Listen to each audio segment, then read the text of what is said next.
오늘 함께 나눈 말씀의 제목이 무엇인가요?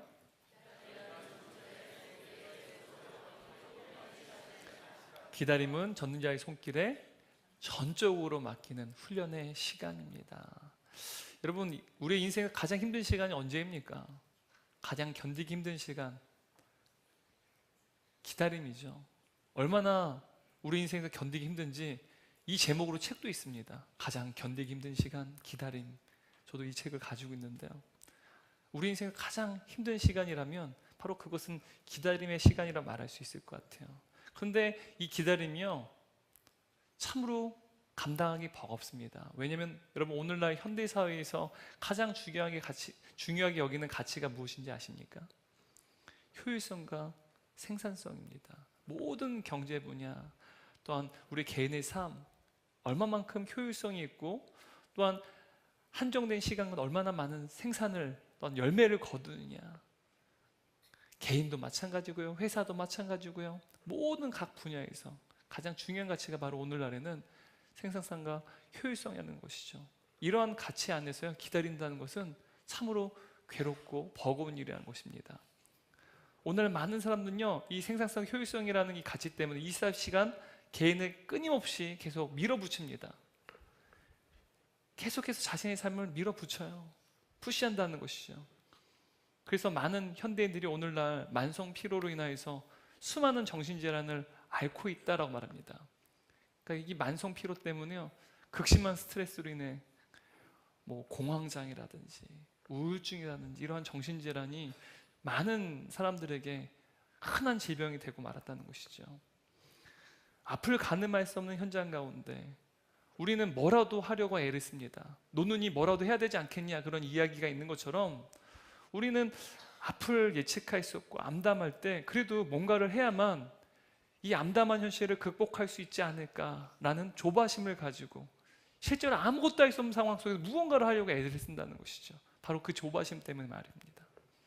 여러분, 그런데요, 이 겨울에 특히 산행을 할 때요, 미국의 커다란 국립공원이라든지 우리나라에 또한 설악산 국립공원, 지리산 국립공원을 겨울에 이제 등산하게 될 때, 이제 특히 겨울에는 최악의 이제 겨울 폭풍이 덮칠 때가 있다고 합니다. 눈바람이 막 몰아치게 되면 시야가 다 가려지게 되는 것이죠.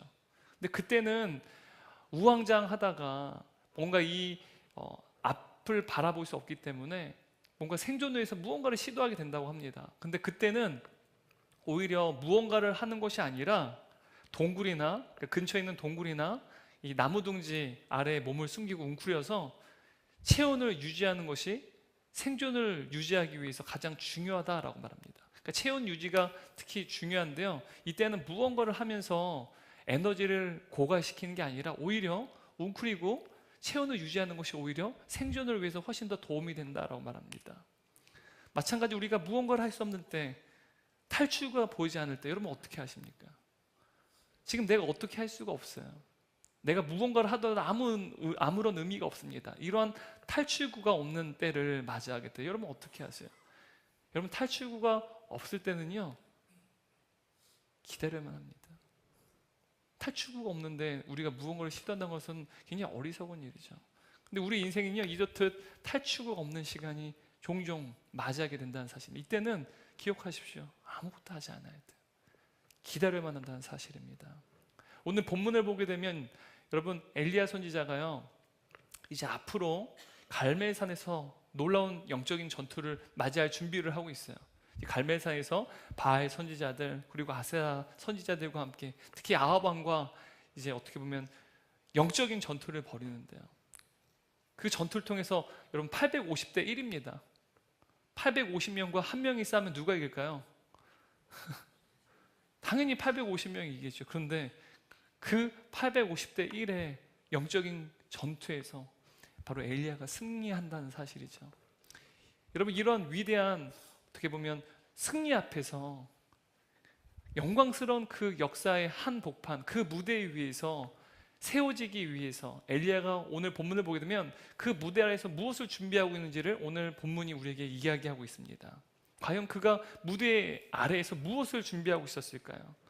우리가 지난 시간에 말씀을 좀 살펴봤듯이 죄악이 절정으로 향하던 북이스라엘, 특히 아합 왕이 다스리던 그 시대요, 이 엘리야는 하나님께서 그에게 명령하신 대로 아합 왕 앞에 나가서 바로 폐역하고 바알을 숭배하는 북이스라엘 향해서 심판의 메시지를 전했습니다. 앞으로 수년 동안 비와 이슬이 내리지 않을 것이다, 기근이 시작될 것이다 라고 선언을 한 것이죠.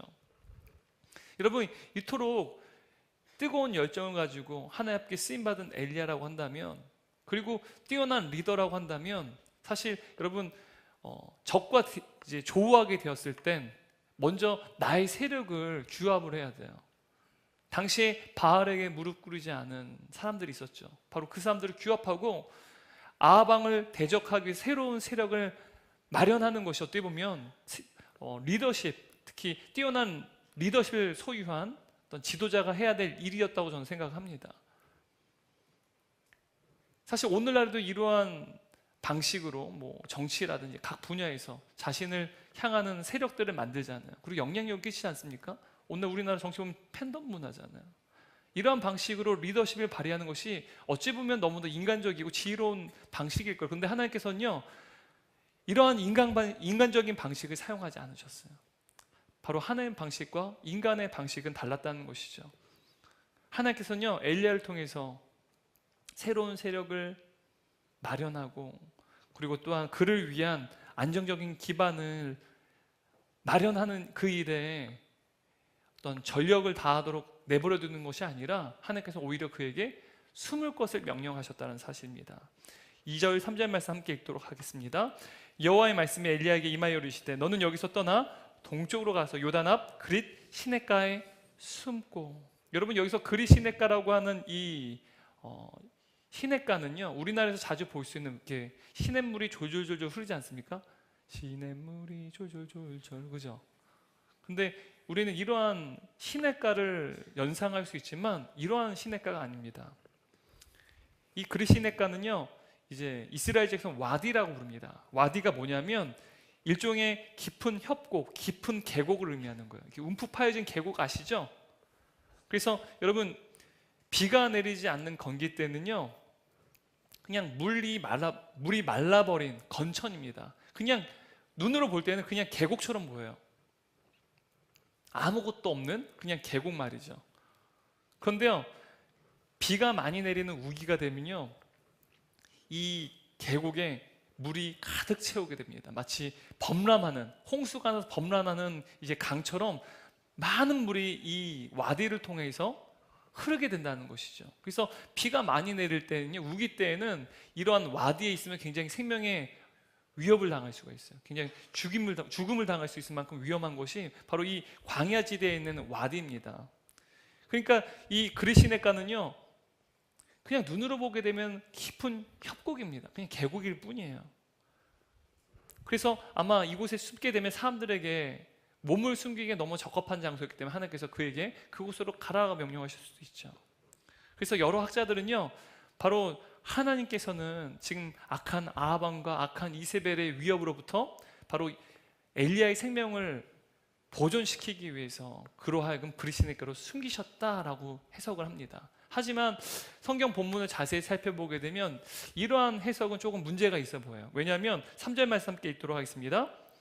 너는 여기서 떠나 동쪽으로 가서 요단 앞 그릿 시냇가에 숨고. 여기서 그릿 시냇가에 숨고라는 이 단어에 좀 우리가 주목해야만 하는데요, 여기서 그릿이라는 히브리어는요, 분리, 단절이라는 의미를 담고 있습니다. 뭐라고요? 분리, 단절. 그리고 여기서 숨다라고 하는 이 동사는요, 우리가 뭐 누군가를 숨기다 혹은 내가 숨다 뭐 이런 의미가 아닙니다. 여호수아서 보게 되면은 이스라엘 백성이 여리고성을 정탐하기 위해서 정탐꾼이 갔는데 그때 기생 라합이 그 여리고 병사들을 피해서 숨겨주잖아요, 정탐꾼들을. 이러한 숨기는 의미로 우리는 숨다로 생각하는데 여기서 말하는 숨다는요, 서로 떠나 있는 상태를 뜻합니다. 그러니까 엘리야 선지자와 북이스라엘이 떠나 있는 상태를 말하는 거예요. 분리 단절, 그리고 떠나 있는 상태가 바로 이 그릿 시냇가의 숨고라는 이 표현에 담겨진 진정한 의미라는 것이죠. 그렇다면 하나님께서 엘리야에게 그릿 시내가로 가서 숨어라 라고 명령하신 이유는요, 다시 말하면 엘리야의 안전을 위한 도피가 아니었다는 거예요. 오히려 분리의 의미가 훨씬 더 크다는 것입니다. 그러니까 무엇과 무엇의 분리를 의미하는 것일까요? 엘리야와 북이스라엘의 분리 말이에요. 여러분, 하나님께서 하나님의 말씀을 대언하는 엘리야를 지금 바알을 숭배하는 패역한 북이스라엘과 단절시키시고 분리시키시는 것은요, 사실은 지금 하나님께서 북이스라엘, 특히 이스라엘 땅에 기근이 시작될 걸 말씀하셨잖아요. 비가 내리지 않는 기근 말이죠. 바로 이런 가뭄의 재앙보다 더 큰 수준의 재앙을 의미하는 것이죠. 바로 영적인 심판을 말하는 것입니다. 여러분, 아모스서 8장 11절 말씀을 보게 되면 이러한 영적인 심판이 무엇인지 자세히 기록되어 있는데 함께 읽도록 하겠습니다. 주 여호와께서 말씀하신다. 내가 기근을 땅에 보낼 날이 올 것이다. 양식이 없어 굶주리거나 물이 없어 갈증을 느끼는 기근이 아니라 여호와의 말씀을 듣지 못해 굶주리고 목말라 하는 기근이다. 지금 하나님께서 엘리야를 북이스라엘과 분리시킨 것은요, 바로 이러한 영적인 굶주림, 영적인 심판과 관계있다는 사실입니다. 여러분, 모든 시대를 초월해서 가장 무서운 심판이 무엇일까요? 하나님의 말씀이 들리지 않는 거예요. 분명히 하나님의 말씀 들었는데 들리지가 않는 겁니다. 여러분, 우리가 복음을 전할 때도요, 분명히 복음을 들었어요. 그런데 그 복음을 듣지 않는 분들이 계세요. 물론 주님의 때에 예수 그리스도를 영접하게 놀라운 구원의 은혜를 누리기도 하지만 죽을 때까지 분명 끊임없이 복음을 전했지만, 하나님의 말씀을 전했지만 듣지 않는 분들이 있어요. 바로 그것은 영적인 심판이라는 것이죠. 가장 무서운 심판 말이에요. 여러분, 예수님께서는 이렇게 말씀하세요. 마태복음 14장 14절 15절 말씀인데 함께 읽겠습니다. 이사야의 예언이 그들에게 이루어졌으니 일러스되 너희가 듣기는 들어도 깨닫지 못할 것이요 보기는 보아도 알지 못하리라. 이 백성들의 마음이 완악하여져서 그 귀는 듣기에 둔하고 눈은 감았으니 이는 눈으로 보고 귀로 듣고 마음으로 깨달아 돌이켜 내게 고침을 받을까 두려움이라. 여러분, 죄로 인하여 마음이 완악한 자들에게 하나님의 말씀이 들어도 듣지 못하게 되는 것, 보아도 보지 못하는 것은요, 가장 무서운 심판입니다.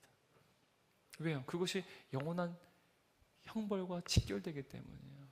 마음이 완악한 자들, 강팍한 자들, 죄인들은요, 하나님의 말씀을 듣지 않습니다. 하나님의 말씀을 듣지 않기 때문에 이미 영원한 심판이 그에게 주어지게 된 것이죠. 얼마나 비극적인 일입니까? 근데 여러분, 이것을 바꿔서 말하면요, 하나님의 말씀을 눈으로 보고 귀로 듣고, 그래서 마음을 죄의 길에서 의의 길로, 주의 길로 돌이켜 회개하는 것, 여러분, 이것이야말로 가장 위대한 축복인 줄 믿습니다. 우리가 이 시간 주의 말씀을 들을 때 성령께서 우리 가운데 일하세요. 우리의 가슴을 치게 하시고 회개하게 하시고 강팍하고 완악한 마음이 깨어져서 다시 하나님께로 돌아가게 되는 놀라운 역사, 그것이야말로 위대한 축복이라는 사실입니다. 우리의 기도에 응답하시고 여러분 삶 가운데 결핍을 채우신 것, 그보다 더 위대한 축복이 무엇입니까? 주의 말씀이 들리는 거예요. 주의 말씀을 스스로 보고 듣고 그 말씀을 통하여서 깨달아 회개하게 된 놀라운 역사, 이것이야말로 가장 위대한 축복이라는 것이죠. 여러분, 2절 말씀 읽겠습니다. 여호와 말씀이 엘리야에게 임하여 이르시되. 여러분, 이것이야말로 가장 큰 복입니다. 유일무이하게 한 사람에게 하나님의 말씀이 임합니다. 바로 엘리야. 그 엘리야에게 임한 그 하나님의 말씀, 이 시간 주의 말씀을 듣는 저와 여러분 모두에게 그 축복이 주어지기를 주님의 이름으로 축원합니다. 그런데 여러분, 하나님께서 엘리야를요, 이 악한 아합 앞에서 하나님의 말씀을 대언하게 하셨어요. 그를 공적인 어떤 무대, 역사적인 무대에 세우셨는데 갑자기 그 무대에 내리시고 그 역사의 무대에 사라지게 하셨다는 사실입니다.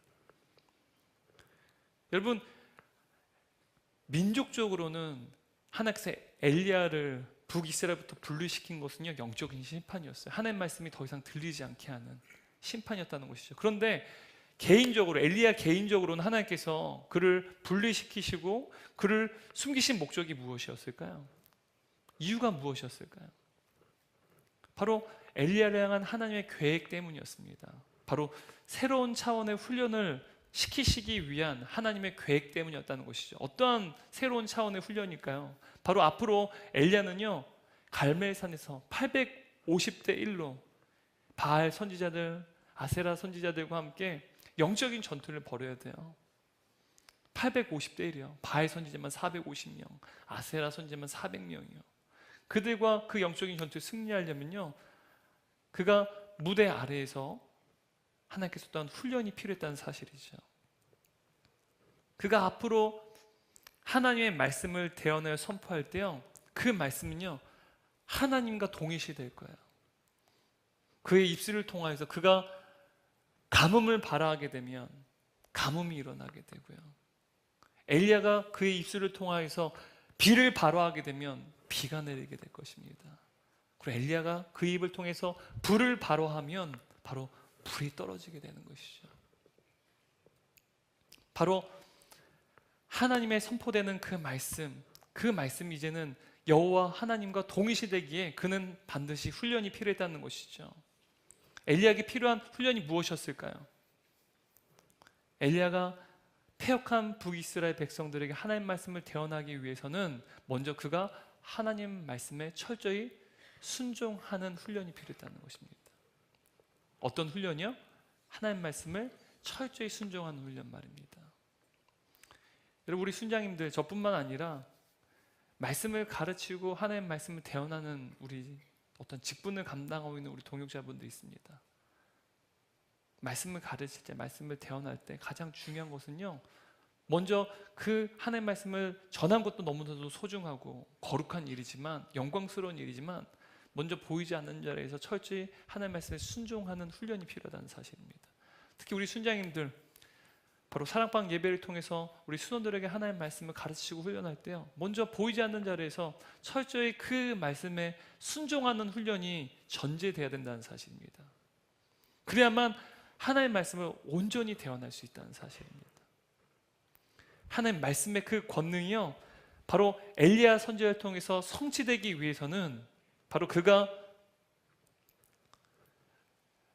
먼저 능동적으로, 그리고 그의 모든 경력이나, 그리고 그의 모든 어떤 능력, 그리고 그의 모든 영향력, 이러한 모든 것들이 완전히 단절된 그 환경에서요, 바로 수동적인 자리로 내려가서 오직 하나님의 다스림을 받아야만 한다는 사실입니다. 이전에는요, 그가 자신의 의지로 능동적으로 행했을지 모르겠습니다. 하나님의 말씀을 더욱더 능동적으로 전했고요, 또 그의 능력과 리더십이나 그의 어떠한 열정을 가지고 또한 그를 또 따르는 영향력이 있었을지도 모릅니다. 그런 것들이 앞서는 것이 아니라 그것이 완전히 끊어지고 또한 단절된 그 땅에서요, 아주 수동적인 자리로 내려가게 돼서 철저히 하나님께 순종하는, 철저히 하나님만을 의지하는 그러한 훈련이 그에게 필요했다는 사실이죠. 4절 말씀 함께 읽도록 하겠습니다. 그 시냇물을 마시라. 내가 까마귀들에게 명령하여 거기서 너를 먹이게 하리라. 바로 이러한 훈련이요. 누가 이제 엘리야를 먹입니까? 까마귀라고는 미물이 그를 이제는 고기와 떡으로 그를 보살피는 것이죠. 이러한 훈련. 여러분, 엘리야는요, 하나님에 대한 불같은 열정을 가진 인물입니다. 열왕기상 19장 10절 말씀 보게 되면 엘리야가 이렇게 말합니다. 내가 만군의 하나님 여호와께 열심히 유별하오니, 하나님에 대한 열정이 특별하다라고 지금 그는 고백하고 있다는 사실이죠. 여러분, 이러한 열정이 가득한 인물에게는요, 가장 복종하기 힘든 명령이 무엇인지 아십니까? 가서 죽어라라는 명령이 아니에요. 그러니까 불길이라도 뛰어들어가는 사람입니다. 그런데 그에게 아무것도 하지 말라라고 하는 명령이 가장 복종하기 힘든 명령이라는 거예요. 지금 엘리야가 받아야 될 훈련은 무엇인지 아십니까? 무언가를 하는 훈련이 아니라요, 아무것도 하지 않는 훈련이에요. 우리가 무슨 영화를 보게 되면 주인공이 막 보이지 않는 산속에 들어가서 막 무언가를 훈련하잖아요. 무언가를 열심히 막 3년 동안 수련하고 10년 동안 수련하지 않습니까? 근데 그런 게 아니에요. 아무것도 하지 않는 훈련입니다. I'm nothing이 되는 훈련입니다. 나는 아무것도 할 수 없고 아무것도 아닌 훈련 말이죠. 그는 아무것도 할 수 없는 그 현장에서요, 그저 수동적인 자세로 기다려야만 했다는 사실이에요. 여러분, 우리가 사회생활 할 때요, 경력 단절이라는 의미가 있어요. 직장생활 하다가 이제 직장을 그만두고, 근데 이 경력이 꽤 오랫동안 단절되면요, 재취업하기 굉장히 힘들어져요. 특히 뭐 이러한 경력 단절도 있겠지만, 또 직장생활 하다가 임신을 하고 아이를 낳으면서 육아휴직을 또 사용하는 우리 여성분들이 계시잖아요, 주부들. 근데 또 오랫동안 이러한 이제 육아휴직이 길어지게 되면 또 복직할 때 또 직장생활 하는 게 또 되게 많이 힘들죠. 특히 요즘엔 남자들도 육아휴직이 가능하잖아요. 근데 육아휴직을 하게 되면 큰 불이익이 있어요. 이제 앞으로는 뭐 임원이라든지 승진하는 데는 굉장히 큰 불이익이죠. 그래서 육아휴직을 할 수는 있지만 육아휴직을 하기 힘든 것이죠. 바로 이 경력이 단절된다는 게 사실 우리에게는 굉장히 무서운 일 중에 하나예요. 다른 사람들은 계속 무언가를 성장하고 계속 경력을 쌓아가는데, 경력이 단절된다는 말은요, 나만 좀 뭔가 뒤처지고, 그래서 아무것도 할 수 없는 상황 가운데 놓여진다는 사실이 무력해 보이고, 또한 절망스러운 상태에 있는 것 같은 느낌 아닌 느낌이 우리에게 있다는 것이죠. 그래서 경력 단절, 아무것도 할 수 없는 이러한 상황들을요, 우리는 굉장히 불편해합니다. 제가 과거에 이제 신대원을 준비할 때였습니다. 제 인생에 이렇게 열심히 공부한 적이 있을까 싶을 정도로 거의 뭐 하루에 대부분을 공부 이제 했죠. 신대원 합격해야 되니까요. 그러니까 당시에는 이제 신대원 경쟁이 굉장히 좀 많이 심했을 때였습니다. 뭐 성경도 다 딸딸딸 외워야 되고, 또 토플 시험도 준비해야 되고, 또 철학 시험도 준비해야 되고요. 서양 이제 고대 철학부터 현대 철학, 그리고 동양 철학까지, 동양 철학 전 보는 거 말고요. 다 철학 그리고 논술 준비를 해야 됐습니다. 그러니까 짧은 시간 동안 준비하다 보니까 좀 몸에 과부하가 일어난 것 같아요. 근데 시험이 한 달도 안 남았을 때요, 한 2, 3주 남았을 텐데, 여러분 그 시간이 얼마나 중요한지 아십니까? 거기에서 막판 스퍼트가 굉장히 중요해요. 그때 지금까지 공부를 했기 때문에 뭐가 중요한지 알아요. 그때 그 자신의 부족한 부분을 메우는 그 시간이요, 다른 나머지 시간들보다 훨씬 더 중요한 시간이에요. 그래서 마지막 시험 때 그 마지막 정리하는 그 시간이 가장 중요한 시간이거든요. 근데 그때 이제 갑자기 몸에 한계가 왔나 봐요. 어지러워가지고요, 앉아 있을 수가 없는 거예요. 책을 읽을 수가 없는 거예요. 막 하늘이 막 계속 돌아요. 누워 있어도 하늘이 막 돌아가는 거예요. 책을 한번 보면은 더 심해지는 거예요. 가만히 누워 있는데도 막 세상이 빙글빙글 돌아요. 마치 뭐 이제 놀이터에서 우리가 놀이기구 있잖아요. 빙글빙글 도는 놀이기구 탄 것처럼. 근데 그때는 몰랐어요. 나중에 이제 군대 가서 하도 이 병이 더 심해져서 알게 됐는데, 제가 전전기관 장애가 있다고 하더라고요. 그래서 이제 극심한 스트레스가 굉장히 육체적으로 이제 많이 어려워지면 빙글 세상이 도는 거예요. 근데 여러분, 이제 시험은 얼마 안 남았어요. 책도 읽을 수 없고 앉지도 못해요. 그냥 누워만 있어야 돼요. 조금만 일어서기만 해도 막 어지러워가지고 감당이 안 돼요. 책도 볼 수 없어요. 여러분 어떻게 해야 될까요? 이럴 때 여러분이 어떻게 하시겠어요? 여러분, 이때 제가 할 수 있는 건 단 한 가지밖에 없었습니다. 제가 할 수 있는 게 아무것도 없었는데, 제가 할 수 있는 건 한 가지. 내가 아무것도 할 수 없는 그 상황 가운데 전능자의 손길에 나를 전적으로 맡기고 전적으로 할 만한 의지하는 것뿐이었어요. 그게 제일 어려운 일인 동시에 내가 할 수 있는 게 고작 그것뿐이 없었어요. 공부를 할 수 없으니까요. 책을 읽을 수가 없으니까요. 시험 얼마 남지 않지만 전적으로 나를 하나님께 맡기는 것뿐이죠. 전적으로 할 만한 의지하는 것뿐입니다. 마찬가지로 여러분, 엘리야 선지자는요, 지금 그리스나가에서 전능자의 손길에 자신을 전적으로 맡기고요, 전적으로 할 만한 의지하는 훈련을 받고 있었다는 사실이에요. 바로 이것이 기다림의 시간이죠. 바로 기다림의 훈련이라 말할 수 있습니다. 근데 여러분, 이 기다리는 훈련 가운데 아무것도 할 수 없는데 하나님께서 전적으로 할 만한 의지하도록 엘리야를 훈련시키는데요, 그 훈련하는 방식이 바로 생존에 필요한 요소들을 통하여서 그를 훈련시키셨다는 거예요. 바로 먹고 마시는 일이 말이죠.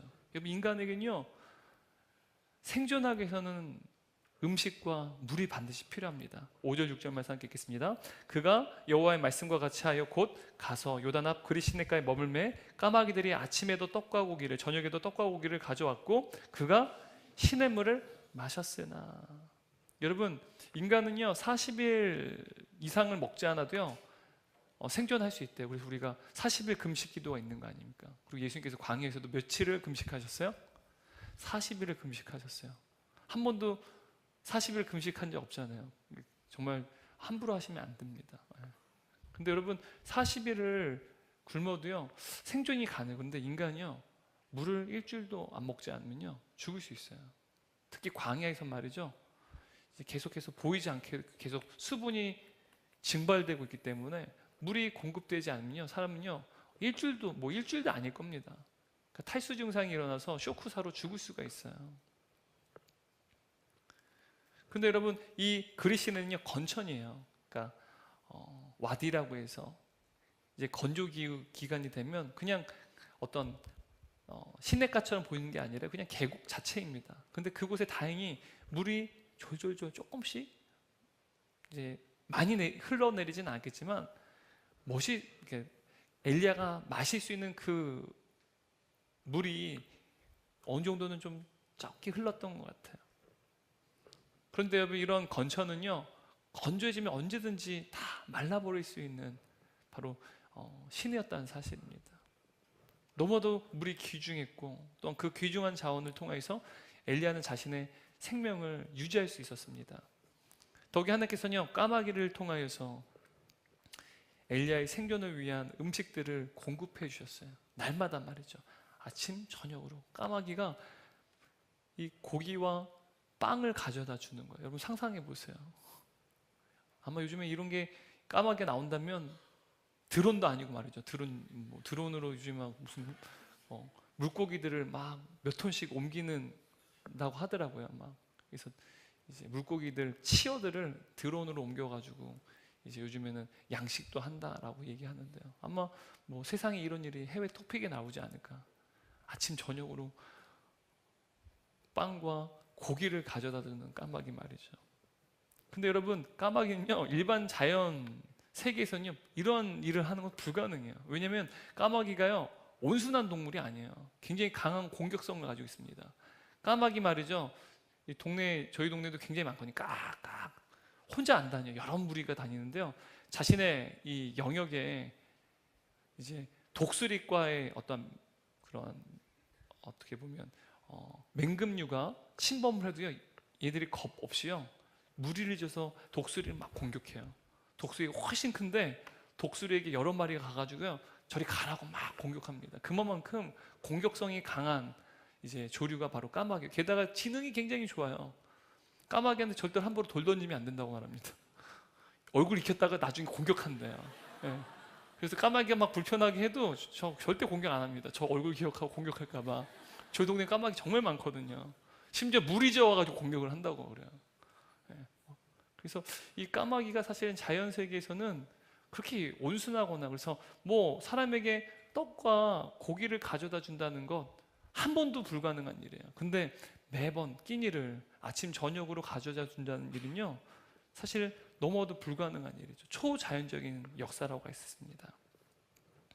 놀랍게도 하나님께서는요 이 미물인 까마귀를 통해서도 초자연적인 역사를 통해서 엘리야를 먹이셨다는 사실이에요.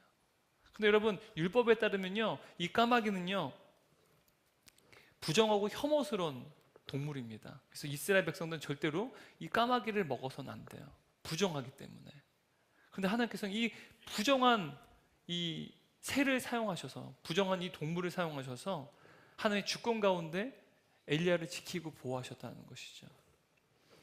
근데 여러분이 만약 엘리야라고 생각해 보세요. 날마다 아침 저녁으로요 까마귀가 음식을 여러분들한테 배달해 주는 거예요.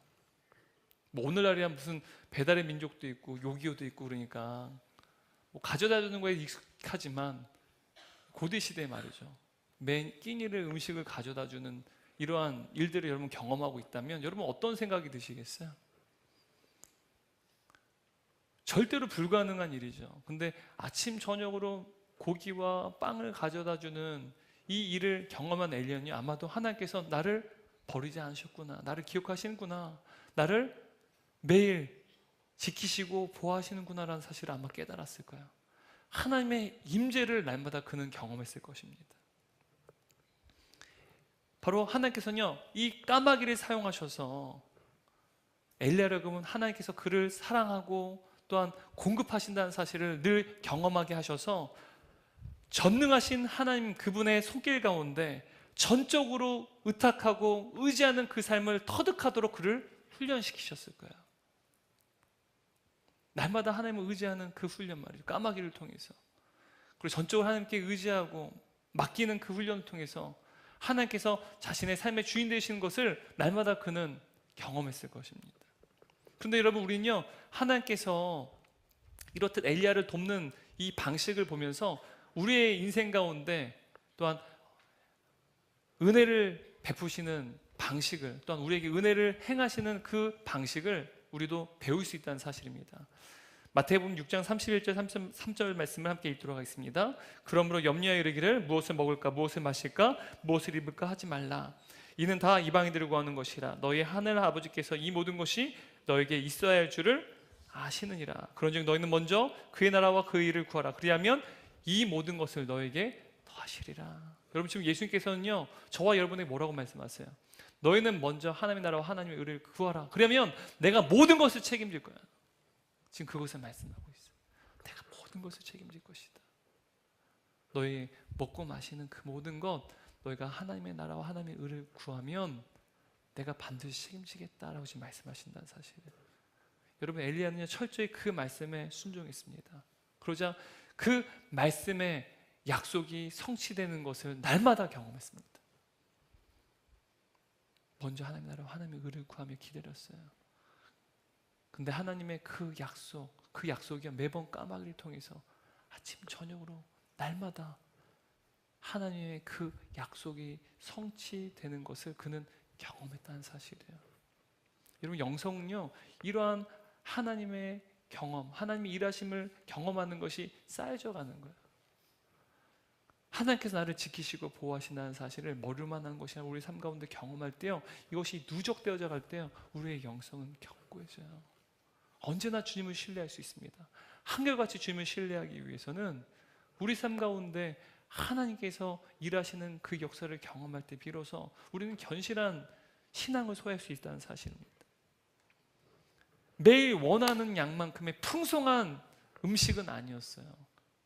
하지만 엘리야 날마다 일용할 양식이 주어지는 놀라운 하나님의 은혜를 체험했다는 사실이에요. 날마다 일용할 양식을 주셨어요. 날마다 하나님의 도우심을 말미암아 그의 생명을 유지할 수 있다는 사실입니다. 이것이 바로 그의 일상의 기적이었습니다. 날마다 하나님의 도우심을 통하여서 그의 생명이 유지되는 것, 이것이야말로 그의 일상에서 경험하는 기적이었다는 사실입니다. 여러분, 우리가 전에 이제 코로나 팬데믹을 겪지 않았습니까? 제가 그 당시 이제 부교육자 생활할 때 저랑 굉장히 막역했던 장로님이 계세요. 대학 교수님이고 또 제 제자의 또 아버지시기도 하셔서 참 막역했습니다. 근데 이 코로나에 전염이 되셔가지고요, 자가호흡이 안 되시는 거예요. 그래서 이제 중환자실에 입원하셨는데 폐가 더 이상 기능이 할 수가 없게 됐어요. 그래서 에크모라고 하는 이제 호흡 장치를 달았어요. 폐가 기능이 안 하기 때문에 이제 인공호흡기가 아닙니다. 인공호흡기가 아니라 인공호흡기를 달아도 폐가 돌아가지 않는 거야. 호흡을 할 수 없는 거예요. 그래서 에크모라는 기계를 달았어요. 이제는 폐를 이식하지 않으면 살 수가 없는 거예요. 근데 기적적으로요, 정말 기적적으로 하나님께서 이제 이식이 가능하게끔 해주셨어요. 정말 기적적으로 말이죠. 마치 까마귀를 통해서 떡과 고기를 공급해 주신 것처럼 놀라운 기적이 일어났습니다. 근데 여러분, 이제 이식이 되고 나서 이제 자가호흡을 하게 될 거 아닙니까? 근데 무슨 말씀하신지 아세요? 매 순간 자유롭게 숨 쉬는 것이야말로 기적이라는 사실을 몰랐습니다. 여러분, 지금 우리는 지금도 매 순간 우리가 자가호흡을 하고 있어요. 자유롭게 호흡하고 있어요. 의식하지 않아도 우리는 호흡하고 있어요. 그런데 여러분, 우리의 폐가 건강하게 작동되고 모든 기관들이 다 문제없이 작동돼야지 여러분 우리가요 호흡이 가능해요. 다시 말하면 우리가 자유롭게 호흡하는 것은요 기적이라는 사실입니다. 그런데 여러분, 우리는요 우리 인생 가운데 초자연적인 사건, 기적이 일어나는 것이 곧 하나님의 놀라운 은혜라고 생각해요. 불가능한 일이 일어나게 되는 것, 뭐 이런 것들을 우리는 은혜라고 생각합니다. 하지만 하나님께서는요 엘리야에게 극심한 가뭄 가운데 자연적인 방식으로 그리시네가에서 물을 얻게끔 하셨어요. 근데 그가 얻을 수 없는 것에 대해서는 하나님께서 친히 일하셔서 초자연적인 역사, 바로 기적을 통하여서 그 까마귀를 통하여 그에게 음식을 공급하셨다는 사실입니다. 중요한 것은요 바로 두 가지 방식을 모두 사용하셔서 하나님께서 하나님의 백성, 하나님의 자녀를 지키고 보호하셨다는 사실입니다. 바로 이 두 가지 방식 모두가요 하나님의 기적이고 은혜라는 사실이에요. 초자연적인 사건, 그리고 자연적인 사건, 우리가 일을 하고 또한 일을 할 수 있는 그런 건강을 주시고 우리가 날마다 살아가는 그러한 일상, 치열하지만 힘겨운 그 일상조차도요 사실은 자연적으로 되는 것이 아니에요. 사실은 기적이라는 것이죠. 이 모든 것이요 특별한 기적, 어떤 초자연적인 사건만이 아니라 우리의 자연적인 일들, 우리 삶에서 경험한 모든 것들이 다 은혜고 기적이라는 사실입니다. 그런데 여러분, 도대체 하나님께서는 왜 이 기다림의 훈련을 통하여서 또 하나님의 전적으로 의지하는 그 의지의 훈련을 통하여서 이 엘리야로 하여금 이루고자 하시는 것이 무엇이었을까요? 기다림의 훈련, 하나님의 전적으로 의지하는 그 훈련을 통해서 엘리야가 가지기를 원하셨던 그 훈련을 통해 이루고자 하시는 것은 무엇이었을까요?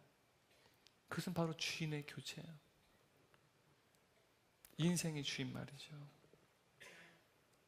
여러분, 하나님을 기다린다는 것은요 철저히 그분을 기다리는 것이요 또한 철저히 그분의 시간에 나를 맞추는 것입니다.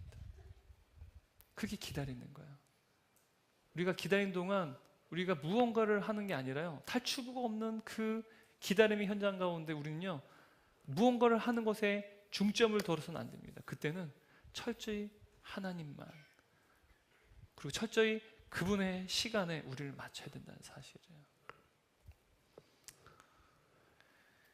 당신은 하나님을 오해하고 있습니다라는 책이 있습니다. 이 책은 고 유석경 전도사님이 쓰신 책이에요. 굉장히 젊은 나이에 이제 직장 암으로 소천하셨어요. 굉장히 젊은 나이에요. 나이가 저랑 큰 차이 나지 않았을 것 같은데 지금은 하늘나라에 하나님의 나라에 계시죠. 근데 이분이요 이제 서울대를 졸업하고 이제 사법고시를 준비하고 있었습니다. 사법고시 2차, 1차가 합격해서 2차를 시험 준비를 하고 있는 상황인데 아버지가 갑작스럽게 돌아가셔요. 그때 죽음에 대해서 많이 충격적으로 와닿았던 것 같아요. 그래서 그 인생 가운데 가장 복된 것이 무엇인가 고민하다가 법조계에서 일하는 게 아니라 선교사로 주님을 위해 일하기로 결심합니다. 선교사로 살았어요. 그러다가 더 하나님의 말씀, 그 복음을 잘 전달하기 위해 신학을 공부합니다. 그래서 외국 신학 공부를 다 마친 후에 한국에서 이제 사역을 시작하는 도중에 이제 건강검진을 했는데 직장암 말기라는 거예요. 더 이상 치료가 불가능한 상황이었습니다. 그때 이분이요 마지막 순간까지 복음을 전하기로 결심합니다. 그리고 복음을 전하고 말씀을 전했습니다. 근데 당신은 하나님을 오해하고 있습니다는 책에서 그는 이렇게 고백합니다. 나는 하나님을 원망해 본 적이 단 한 번도 없다. 내가 왜 암에 걸렸는지 묻지도 않았다. 왜냐하면 나는 하나님을 이해하려고 하지 않기 때문이다. 이해할 수 있다면 하나님은 이미 신이 아니다. 나는 하나님을 이해하려 하지 않고 그저 신뢰한다. 우리는 하나님의 피조물이다. 따라서 우리가 해야 할 일은 하나님을 이해하는 것이 아니라 신뢰하는 것이다. 나는 하나님이 내게 가장 좋은 것을 주신다는 사실을 신뢰한다. 그 사실을 믿어 의심치 않는다. 그는요, 죽음도 좋은 것이란 말이었어요. 선하신 하나님, 내가 그분을 신뢰하게, 그의 죽음도 그는 유익하다고 고백했어요. 여러분, 이처럼 기다림은요, 여태껏 인생의 중심이 나였던 나의 그 완악한 생각을 완전히 깨뜨려지고, 그래서 하나님께서는 더 이상 내가 인생의 주인이 아니라 하나님께서 나 인생의 주인이라는 사실을 깨닫게 하는 훈련이 바로 기다림이라는 사실입니다. 여러분, 이 훈련이 이루어지지 않으면요, 우리의 인생의 기다림의 훈련의 시간들은 아무런 의미가 없어요. 그냥 버티고 인내하는 것, 물론 그것도 굉장히 중요하겠지만 더 깊은 영적인 의미는 없습니다. 우리 인생 가운데 혹시 기다림의 시간을 겪고 있다면 지금 이 순간은 주인의 교체가 이루어지는 시간이라는 사실을 인식하셨으면 좋겠어요. 내가 인생의 주인이었던 완악한 마음과 생각이 산산조각이 나고, 이제는 하나님 내 인생의 주인 되시는 놀라운 훈련의 시간이 바로 기다림의 훈련의 시간 사실을 여러분 기억하시기 바랍니다. 여러분, 하나님이야말로 참된 우리의 주인이 되십니다. 하나님께서는 우리가 상상할 수 없는 자원을 통해서 우리를 지키고 보호하시고 공급하시는 선하신 우리의 아버지 되세요. 엘리야에게 공급하신 이 모든 일들은요, 초자연적인 사건, 자연적인 사건, 이 모든 것을 통해서 우리에게도 여전히 기적을 베푸시고 계시고 은혜를 베풀고 계시다는 사실 믿으시기 바랍니다. 만약 현재 고통스러운 인내의 시간, 기다림의 시간을 보내고 계시다고 한다면 이때 불안하고 염려하는 것이 아니라 오히려 전능하신 하나님의 그 손길에 우리를 더욱더 의탁하고 더 주님을 의지하는 은혜가 있기를 주님의 이름으로 축원합니다. 근데 여러분, 성경을 보게 되면요, 끝끝내 하나님께서 말씀하신 대로 가뭄이 시작돼요. 그리고 그리시네가가 메마르게 되고 말합니다. 7절 말씀 함께 읽겠습니다. 땅에 비가 내리지 아니하므로 얼마 후에 그 시내가 마르니라. 그리시네가가 마르게 되었어요. 그래도 간간히 흐르는 이 물을 통하여서요, 생명이 유지될 수 있었는데 물이 다 메마르고 만 것입니다. 근데 여러분, 이 그리시네가가 메마르듯이 우리의 인생도 메마를 때가 있어요. 우리 인생의 시냇가가 메말라 버렸어요. 고통스러워하고 또한 아파하는 그러한 시간이 있다는 사실입니다. 배우자를 주셨다면 끝까지 사랑할 수 있게끔 능력을 주셔야 되는 건 아닙니까? 우리에게 생업의 현장을 주셨다면 생업의 현장이 망가지지 않게 하는 은혜가 있어야 되는 건 아닙니까? 또 한편으로는 우리에게 생명과 건강을 주셨다면 우리의 생명과 건강을 빼앗지 않으셔야 되지 않겠습니까? 근데 우리의 인생의 시냇물이 메마르는 그러한 비극의 현장들이 우리에게 있다는 사실이에요. 엘리야도 마찬가지였어요. 시내의 바닥이 드러나고요, 그 주위 환경이 황폐해져가는 그 상황 가운데, 극심한 고난 가운데 자칫하면 엘리야의 하나님에 대한 신실한 믿음과 확신도요 흐릿해질 수 있었다는 사실이에요. 그동안 그가 하나님을 전적으로 의지하는 가운데 그의 인생의 주인이 하나님으로 교체되는 훈련을 받았는데, 이 극심한 고난 때문에 자칫하면 이 모든 훈련이 희미해질 가능성이 있었다는 사실입니다. 그런데 그때 하나님께서는요, 엘리야가 실제로 의지하는 것이 그리시네가인지 아니면 살아계신 하나님이신지를 분명히 깨닫게 되기를 원하셨다는 사실입니다. 여러분, 우리의 인생에서도요 마찬가지로 우리가 하나님을 의존하고 의지한다고 말하지만 사실은 우리의 안락한 환경을 우리가 의지하면서 하나님을 의지한다라고 착각할 때가 있습니다. 우리는 경제적인 안정, 그 경제적인 안정을 사실은 우리가 의지하면서 하나님을 의지하고 있다라고 우리가 고백할 때가 있어요. 또 우리 미래의 안정, 또 우리의 어떠한 든든한 경력을 의지하면서 사실은 하나님을 의지한다고 속일 때가 있다는 사실이죠. 그런데 여러분, 우리의 인생 가운데 환경의 결핍이 일어나고 우리가 집착하고 의지하던 모든 것들이 사라지게 될 때요, 그때는요, 만약 우리가 의지했던 것이 하나님이 아니라면 반드시 하나님께 실망하게 돼요. 하나님께 원망하게 되고 또한 절망하게 된다는 사실이에요. 여러분, 재테크할 때 그런 경험 많이 하지 않습니까? 하나님 시키지 않았어요. 코인이나 뭐 주식이나 부동산 투자했는데 하는 거 족족 원금도 회수를 못해요. 세상 사람들이 미래를 위해서 우리가 재테크해야 된다고 이야기하는데, 했는데 손실이 일어날 때요, 결핍이 일어날 때 어떻게 됩니까? 하나님께 원망해요. 그리고 건강관리를 잘해서 건강관리를 열심히 했습니다.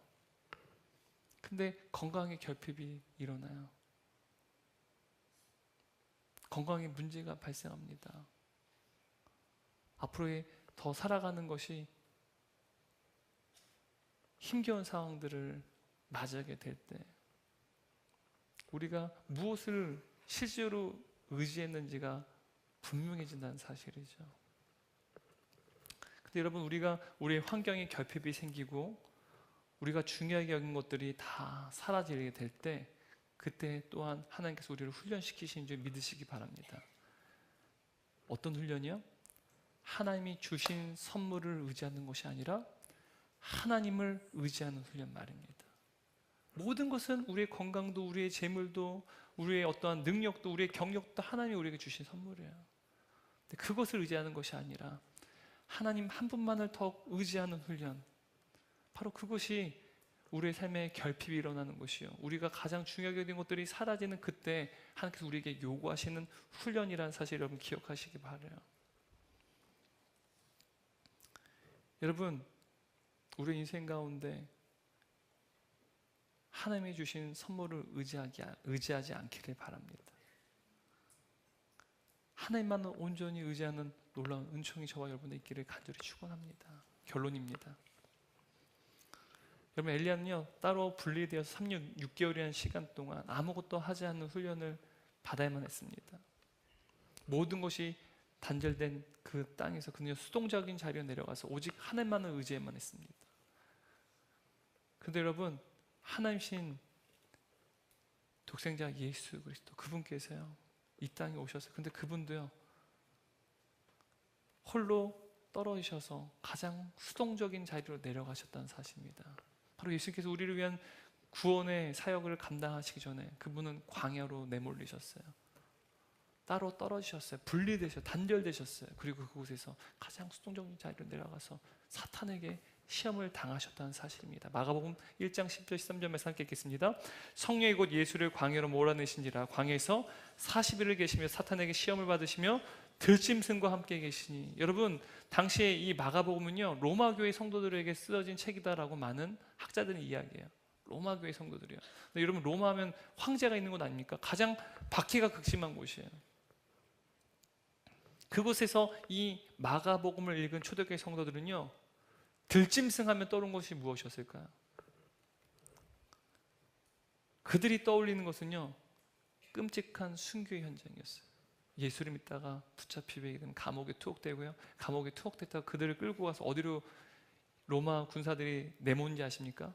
콜로세움이요, 원형 경기장, 굶주림에 이제는 무엇이든지 먹을 수 있는 그 육식동물 들짐승에게요 내던지는 것이죠. 바로 그 끔찍한 고난이 바로 들짐승과 함께하는 것이었습니다.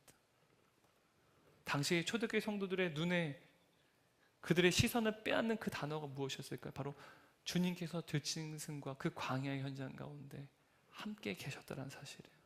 아마도 초대교회 성도들은요 그 단어, 주님께서 들짐승과 함께 계셨다는 그 말을 들을 때 그들은 그 끔찍한 순교의 현장에서 하나님께서 나와 함께 하신다, 주님이 나와 함께 하신다는 사실로 깊은 위로를 경험했을 거예요. 마치 초대교회 성도들에게 예수 그리스도께서 함께 하신 것처럼 극심한 고난 가운데 있는 엘리야, 그 엘리야와 하나님께서 함께 하셨어요. 그리고 그를 끝까지 지키고 보호하셨습니다.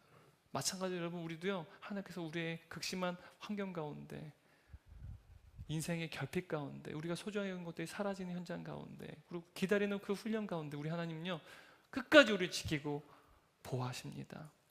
설사 우리가 절망의 자리 가운데 놓여져 있을지라도, 단지 우리가 기다리고 또 기다려만 하는, 우리가 아무것도 할 수 없는 그 절망의 절벽의 끝에 서 있을지라도 낙심하지 않고 오히려 우리를 끝까지 보호하시고 지켜주시는 그 전능하신 하나님의 그 손길 가운데, 그분의 손길을 강력하게 붙드는 저와 여러분 되시길 바랍니다.